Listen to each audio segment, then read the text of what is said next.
హుషార్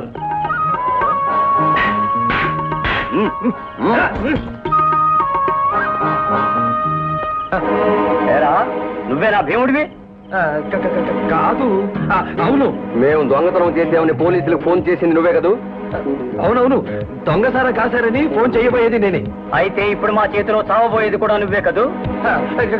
కాదు. కాదేంట్రా?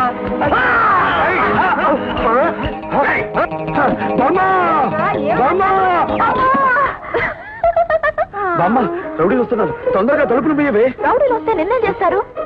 ముందు లడ్డు తిను, తర్వాత వాళ్ళని 4 తన్ను. మనం బంధువులకే గాని తన్నులకు దగ్గర కాదు.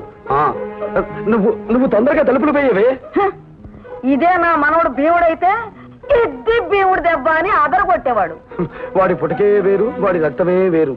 ఏం కాదు, చిన్నప్పుడు వాడు ఒంటేలకు వెళ్ళాలన్నా బామ్మ నాకు తోడు రావా అనేవాడు.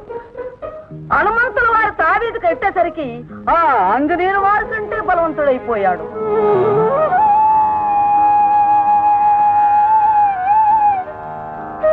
అవునవును, మా ఊళ్ళో కూడా ఒక అతనికి హనుమంతుడి తావీదు కడితే రౌడీల నెత్తి మీద కెక్కి కుప్పి గంతులేశాడు.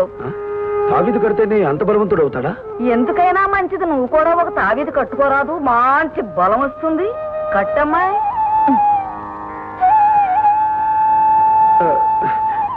బామ్మ, మరేం భయం లేదు కదా? బలం వస్తుంది. మరేం పర్వాలేదు కదా? ధైర్యం వస్తుంది. అయితే కట్టు. పిచ్చి సన్నాసి, రారా బయటికి. చూపించు నీ తావీదు మహిమ.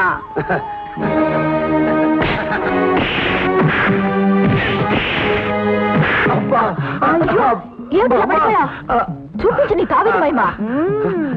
అవును, తావీదు మహిమ.